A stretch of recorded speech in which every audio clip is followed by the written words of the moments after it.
जय हिंद दोस्तों, आप सभी का हमारे YouTube चैनल विद्यालय एजुकेशन में स्वागत है। मैं सचिन आज आप सभी के लिए बिहार स्पेशल की क्लास लेकर आए हैं और ये जो है बिहार स्पेशल की क्लास आपके बीपीएससी टीआरई एग्जाम 3.0 के लिए बहुत ही इंपॉर्टेंट है। और आज हमारा टॉपिक है कला एवं संस्कृति। जो है आप आज का टॉपिक है कला एवं संस्कृति और ये जो है आपकी 8वीं यूनिट है। इसके पहले हमने 7 यूनिट कंप्लीट कर चुके हैं और आज हम करेंगे 8वीं यूनिट, जो बहुत ही इंपॉर्टेंट आज का टॉपिक है।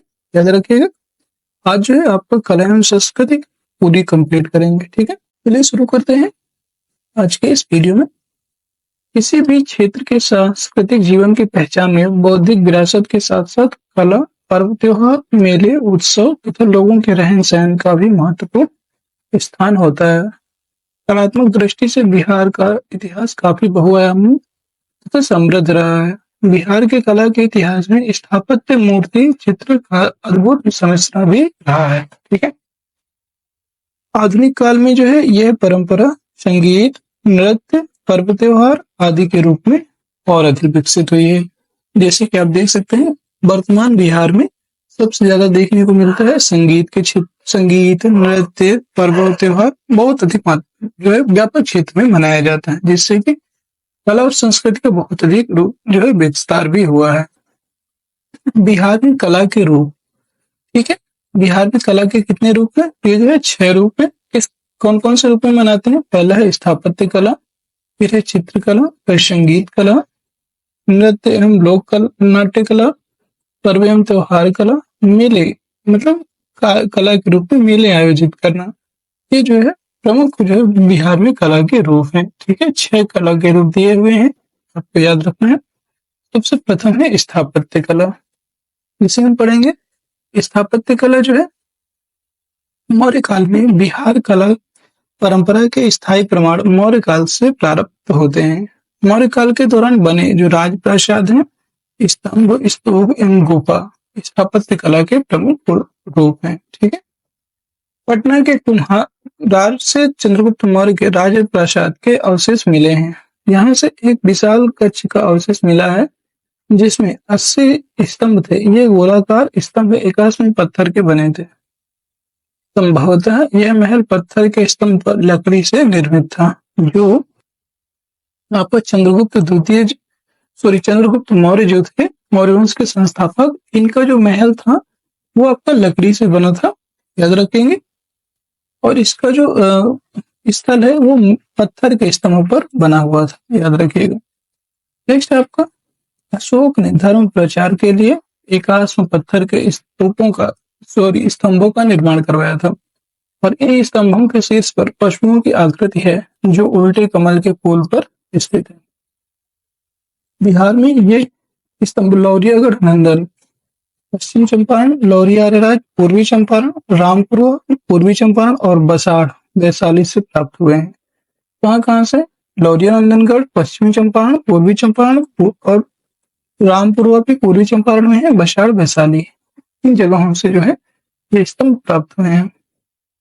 ये एकाश्म स्तंभ चुनार के धूसर बालू के पत्थर से निर्मित है। इन पर सुंदरता के लिए चमकीली पॉलिश का प्रयोग किया जाता है। जो चमकीली आपकी पॉलिश होती है उनका प्रयोग जो है ये आपके जो है जो भी आपके स्तंभ थे उनमें इसका जो है प्रयोग किया जाता था। ठीक, नेक्स्ट है आपका आजीवक संप्रदाय के अनुयायियों के लिए अशोक एवं उसके पौत्र दशरथ ने बराबर एवं नागार्जुन की पहाड़ियों में गुफाओं का निर्माण करवाया था। अब आप देख सकते हैं ऐसे कुछ आपके जो है ये दिया हुआ है।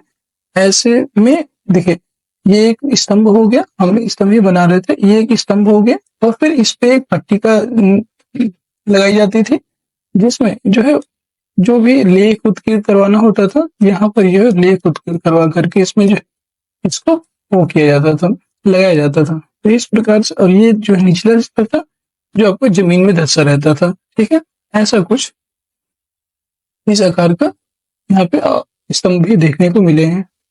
नेक्स्ट आपका जो है मौर्य काल के मूर्ति के अवशेष पटना एवं उसके आसपास के क्षेत्र से प्राप्त हुए हैं। पटना से एच की 2 मूर्तियां, यच बोले तो यमराज की 2 मूर्तियां प्राप्त हुई हैं। ये हल्के भूरे रंग के बालू के पत्थर से निर्मित हैं। पटना के लोहानीपुर से पुरुषों के नग्न रूप की 2 मूर्तियां प्राप्त हुई हैं। संभवतः ये जैन तीर्थंकरों की मूर्तियां हैं। इनका निर्माण जैन शैली में कायोद सर्ग मुद्रा में हुआ। अगला है पटना सिटी के दीदारगंज में एक स्त्री की मूर्ति मिली है जिसे यक्षी या स्त्री रत्न का नाम दिया गया है। भूरे रंग के बाल पत्थर से बनी यह मूर्ति नारी के शारीरिक सौंदर्य को सूक्ष्म रूप से प्रदर्शित करती है। अब इनका कहना है कि जो पटना का दीदारगंज है वहां से एक स्त्री की मूर्ति मिली है और वो यक्षी या स्त्री रत्न का उसको नाम दिया गया है। और ये जो वहां की मूर्ति है स्त्री की, ये नारी के शारीरिक सौंदर्य को सूक्ष्म रूप से प्रदर्शित करती है। अगला है आपका पाल काल। पाल काल की बात करेंगे तो पाल काल के दौरान जो है स्थापत्य एवं मूर्ति कला के रूप में अवशेष मिले हैं। फिर ओदंतपुरी एवं विक्रमशिला महाविहार पाल कला के स्थापत्य के प्रमुख उदाहरण है। आपसे पूछता है कि कौन से शासकों ने जो है उदंतपुरी एवं विक्रमशिला महाविहार का जो है स्थापत्य करवाया, निर्माण करवाया, वो थे आपके पाल वंश के शासकों ने। इनका निर्माण ईंटों से किया गया। आंगन के चारों ओर बरामदे तथा बरामदे के पीछे भिक्षुओं के निवास के लिए कमरे इसकी प्रमुख विशेषताएं थी। नेक्स्ट है गया में निर्मित विष्णुपद मंदिर जो है पालकालीन मंदिर स्थापत्य का अत्यंत सुंदर उदाहरण है। जो आपका गया में स्थित है पालकालीन विष्णुपद मंदिर, वो आपका पाल काल के शासकों के द्वारा बनवाया गया था, याद रखिएगा। पाल काल में मूर्तिकला में पत्थर एवं कांसे दोनों का प्रयोग हुआ। कांसे की मूर्ति के प्रमुख रचनाकार भीमन एवं बिट्टपाल थे। पाल शासक धर्मपाल एवं देवपाल के समकालीन थे। नेक्स्ट कांसे से बनी ये मूर्तियां सांचे में ढली होती, इसके अनेक नमूने नालंदा एवं कुकविहार गया से प्राप्त होते हैं। ठीक है। नेक्स्ट आपको पाल काल के पत्थरों की मूर्तियां काले बेसाल्ट पत्थर की बनी होती थी। काले बेसाल्ट जो पाल काल का पत्थर था आपका काले बेसाल्ट पत्थर का बना हुआ था यहाँ की मूर्तियां। और ये पत्थर मुंगेर की पहाड़ियों से प्राप्त किए गए थे और इन मूर्तियों पर बौद्ध एवं हिंदू धर्म का विशेष जो प्रभाव था। अब हम बात करेंगे मध्यकालीन स्थापत्य। मध्यकाल जो चल रहा था उसमें स्थापत्य क्या योगदान था, स्थापत्य कितने व्यापक पैमाने पर चल रहा था। तो मध्यकालीन जो स्थापत्य है आपका, ये जो है तुर्क काल के सबसे महत्वपूर्ण इमारत बिहार शरीफ स्थित मलिक इब्राहिम या मलिक बया का मकबरा है। इसका निर्माण 1353 में हुआ और इस पर तुगलक शैली का प्रभाव था। नेक्स्ट अफगान शैली का सर्वश्रेष्ठ नमूना शेरशाह का मकबरा है। अगर आपसे पूछता है शेरशाह का मकबरा कहाँ स्थित है, इसका निर्माण सासाराम में 1545 ईस्वी में हुआ था। किसने करवाया था? शेरशाह सूरी ने करवाया था। झील के मध्य अष्टकोणीय आकार का यह मकबरा एक चबूतरे पर बना है जिसके चारों ओर सीढ़ियां हैं और इसकी छत बहुत एक बृहद गुंबद है। और इसके अतिरिक्त सासाराम में हसन खान एवं इस्लाम शाह का भी मकबरा स्थित। नेक्स्ट दिया हुआ है मुगल शैली। मुगल शैली काफी इंपॉर्टेंट है। ठीक है। मुगल शैली की इमारत का बिहार में सबसे सुंदर उदाहरण 1617 ईस्वी में निर्मित दौलत शाह का मनेर स्थित मकबरा है और इसे जहांगीर के शासनकाल में बिहार के प्रांतपति है इब्राहिम खां काकर ने बनवाया था और इसका निर्माण लाल बलुआ पत्थर से हुआ था। ठीक है। और सुंदर जालियां, ऊंचा चबूतरा और भव्य गुंबद इसके मुंह के आकर्षण होते। यहाँ पे कैसे कैसे गुंबद रहते थे, सुंदर भी रहते थे, जालियां भी स्थित थी इसमें, ऊंचा चबूतरा भी है, भव्य गुंबद भी है। इसके ये जो है सभी महत्वपूर्ण आकर्षण थे। नेक्स्ट आपका यूरोपीय स्थापत्य। गोथिक शैली कला में जो है गोथिक शैली में पटना समाहरणालय, पटना कॉलेज भवन, बांकीपुर चर्च, पटना सिटी आगरे की हवेली प्रमुख उदाहरण है। इस पर हॉलैंड शैली का प्रभाव हुआ था। नेक्स्ट आपका नवीन यूरोपीय शैली में पटना का राजभवन, पटना सचिवालय, पटना उच्च न्यायालय का निर्माण करवाया। ठीक है। जो नवीन यूरोपीय शैली है उसमें पटना का राजभवन, पटना सचिवालय और उच्च न्यायालय का निर्माण जो है ये करवाया गया। नेक्स्ट आपका गोलघर। गोलघर ये निर्माण कला के गुम्बद का प्रमुख माना गया है। ठीक। नेक्स्ट, हिंद इस्लामी शैली में पटना संग्रहालय और सुल्तान पैलेस का निर्माण कर दिया। इस वजह से ये जो है हिंद इस्लामी शैली ने पटना पटना संग्रहालय और सुल्तान पैलेस का निर्माण कर दिया है। ठीक है। नेक्स्ट आपको चित्रकला पढ़ेंगे। चित्रकला, पटना कला 18वीं शताब्दी में पटना में मुगल्स लेडी ब्रिटिश शैली एवं स्थानीय कला शैली के सम्मिश्रण में एक नवीन चित्रकला शैली का अनुभव हुआ, यह उद्भव हुआ। ठीक है। और जिसे पटना कलम शैली का नाम दिया गया है। इस कला शैली की प्रमुख विशेषता है जंतुओं का चित्रण, और यहाँ पर जंतुओं का चित्रण, ठीक है, दिया हुआ है। जीव जंतु, सामान्य पर्व एवं त्योहार, उत्सव, निर्माण, कागज तथा हाथी दांत, इन सब का प्रयोग जो है चित्रकला में किया जाता है। सामान्य जीवन के चरित्रों को प्रधानता दी गई है। कौन कौन से हैं? तो मधुबनी चित्रकला, मिथिला क्षेत्र की महिलाओं द्वारा इस कला रूप को प्रचलित किया गया और इसके प्रमुख रूप भित्ति चित्र एवं हरिपन है। प्राकृतिक रंगों पर इस निर्भर इस चित्रकला में धार्मिक एवं वनस्पतिक चित्रों की प्रधानता है। यह बिहार की प्रमुख प्रचलित चित्रकला है। मंजूषा चित्रकला, मंजूषा चित्रकला की बात करेंगे। यह कला बिहार के भागलपुर एवं उसके आसपास अंग प्रदेश में प्रचलित है। यह स्थानीय लोक कला है, इसमें लोक गाथा को चित्रों द्वारा प्रस्तुत किया जाता है। इसमें जो है कहानी को क्रमिक एवं श्रृंखलाबद्ध रूप में चित्रित किया जाता है, और यह कला जो है बिहुला बिशहरी की लोक कथा पर आधारित है। किस पर? ये जो है बिहुला बिशहरी की लोक कथा पर, ये लोक गाथा पर आधारित है। वह थंका चित्रकला, मंजूषा, थंका। फिर गौतम बुद्ध के जीवन एवं उनकी शिक्षाओं से संबंधित चित्रकला को थंका चित्रकला शैली कहा जाता है। थंका तिब्बती भाषा का एक शब्द है जिसका अर्थ होता है जिसे लपेटा जा सके, जिसे लपेटा जा सके उसे हम क्या कहें? थंका चित्रकला। और थंका चित्रकला भारतीय तिब्बती संस्कृतियों का सम्मिश्रित शैली है। नेक्स्ट है आपका जादू पटिया, जादू पटिया चित्रकला। यह संथाल जनजाति क्षेत्र के रीति रिवाजों, धार्मिक मान्यताओं पर आधारित चित्रकला शैली है। जनजातियों द्वारा कपड़े या कागज पर जादू पटिया चित्रकारी की जाती है। अब हम पढ़ेंगे संगीत कला, जो काफी इंपॉर्टेंट है आज का टॉपिक है, संगीत कला।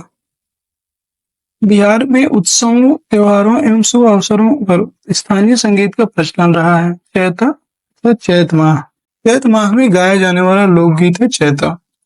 फाग की बात करेंगे तो फाल्गुन माह में होली के अवसर पर गाया जाने वाला गीत होता है फाग।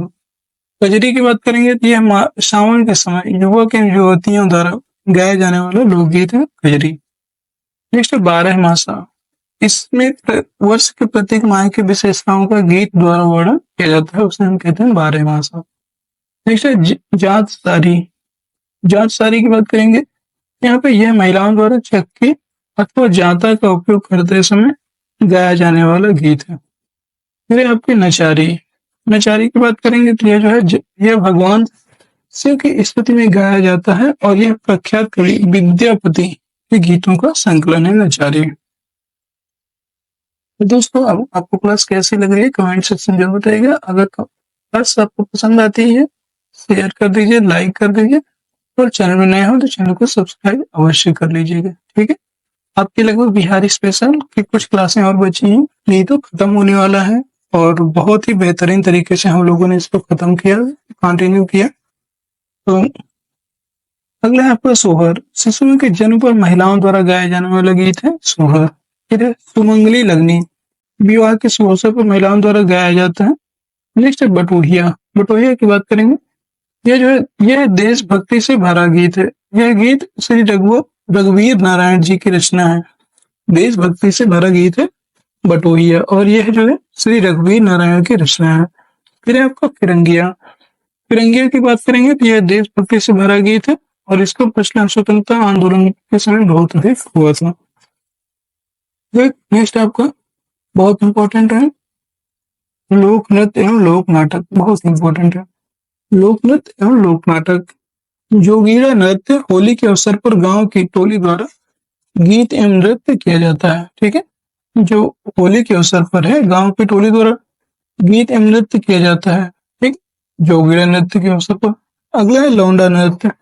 लौंडा नृत्य की बात करेंगे तो लौंडा नृत्य में आता है शुभ अवसरों एवं त्योहारों में पुरुष द्वारा स्त्री का रूप धारण कर जो है नृत्य किया जाता है। फिर आपको करिया झूमर नृत्य, यह मिथिला क्षेत्र में प्रचलित स्थानीय नृत्य है और इसमें लड़कियों समूह में गाती और नृत्य करती हैं। ठीक है, जो आपका करिया झूमर नृत्य है तो लड़कियां ही गाती हैं और नृत्य करती हैं। फिर है आपको झिझिया नृत्य।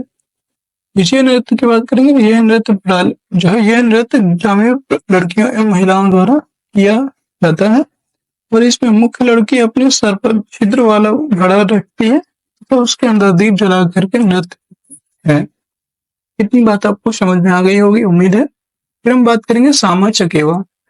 सामा चकेवा की बात करेंगे तो ये जो कार्तिक माह में लड़कियों एवं महिलाओं द्वारा नाट्य के रूप में किया जाता है और यह भाई बहन के संबंधित है। ठीक है, जो आपका सामा चकेवा है ये कार्तिक माह में लड़कियों महिलाओं द्वारा नाट्य के रूप में किया जाता है। नेक्स्ट आपका डोमकच यह विवाह के अवसर पर बारात चले जाने के बाद घर की महिलाओं द्वारा किया जाता है और ये हास्य परिहास से बहुत संबंधित है, इसे हम कहते हैं डोमकच। नेक्स्ट है जट जटिन। इसमें जो है नाट्य शास्त्र द्वारा जट जटिन के वैवाहिक जीवन का प्रारंभ किया जाता है। नेक्स्ट है आपका विदेशीय, ये भी काफी इंपॉर्टेंट है। ठीक है, यहाँ पे इसमें पुरुष तथा पुरुष द्वारा महिला रूप धारण कर नाट्य प्रस्तुत किया जाता है। यह लौंडा नृत्य का नाट्य रूप होता है। इसमें जो है विदेशीय भिखारी ठाकुर की कृति है। ठीक है, नेक्स्ट है आपका पर्व त्योहार बहुत इंपॉर्टेंट ये भी है। ठीक है, बसंत पंचमी बिहार में माघ शुक्ल पंचमी को बसंत पंचमी मनाया जाता है। माघ शुक्ल पंचमी को बसंत पंचमी मनाया जाता है और यह छात्रों के बीच सरस्वती पूजा के समय अधिक लोकप्रिय हुआ। ठीक है, नेक्स्ट है रामनवमी। हमें बताना है रामनवमी जो है भगवान राम के जन्मोत्सव पर चैत्र मास में शुक्ल पक्ष के नवमी को रामनवमी मनाया जाता है और इस अवसर पर रामायण का पाठ किया जाता है एवं झांकी भी निकाली जाती है। ठीक, नेक्स्ट आपका होली की बात करेंगे तो फाल्गुन माह की पूर्णिमा को यह त्योहार बड़ी धूमधाम से रंग गुलाल के साथ मनाया जाता है होली। नेक्स्ट आपका शिवरात्रि। भगवान शिव एवं माता पार्वती के विवाह के अवसर पर यह मनाया जाता है शिवरात्रि। नेक्स्ट आपका रक्षाबंधन की बात करें तो श्रावण माह की पूर्णिमा को यह त्योहार मनाया जाता है और इसमें भाई बहन की कलाई पर राखी बांधती हैं, अपने जो रक्षा का वचन भी लेती हैं। नेक्स्ट है तीज। यह व्रत सुहागन महिलाएं अपने पति की लंबी उम्र के लिए होती हैं और ये आपको इतना याद रखना है। अब आपका जन्माष्टमी है। भगवान श्री कृष्ण के जन्म के अवसर पर यह त्योहार भाद्र मास की अष्टमी को मनाया जाता है। ठीक है, नेक्स्ट आपका विजयदशमी। ये भी बहुत इंपॉर्टेंट है। तो अश्विन माह की 10वीं तिथि को बुराई पर अच्छाई की जीत के लिए जो है विजयदशमी में मनाया जाता है। ठीक है, और इस दिन जो है रावण का पुतला दहन किया जाता है। नेक्स्ट आपका दीपावली। अभी तक दिवाली था, अब हो गया दीपावली। कार्तिक माह के अमावस्या को छोड़कर यह त्योहार मनाया जाता है और यह भगवान राम द्वारा रावण का वध कर अयोध्या लौटने के उपलक्ष्य में मनाया जाता है। ठीक है, अगला है गोवर्धन पूजा। दीपावली के अगले दिवस पर यह त्योहार मनाया जाता है। इस दिन इस दिन जो है घर में, यहाँ पे घर में गाय बैल आदि पशुओं की पूजा की जाती है गोवर्धन पूजा के दिन। ठीक, नेक्स्ट आपका छठ पूजा। बिहार का सबसे बड़ा जो प्रमुख त्योहार है यह आपका छठ पूजा और कार्तिक मास की 5वीं एवं 6वीं तिथि को यह त्योहार मनाया जाता है। इस अवसर पर जो है व्रती उपवास में रहकर सूर्य एवं जल की पूजा करते हैं। ठीक, नेक्स्ट आपका गुरु गोविंद सिंह जयंती।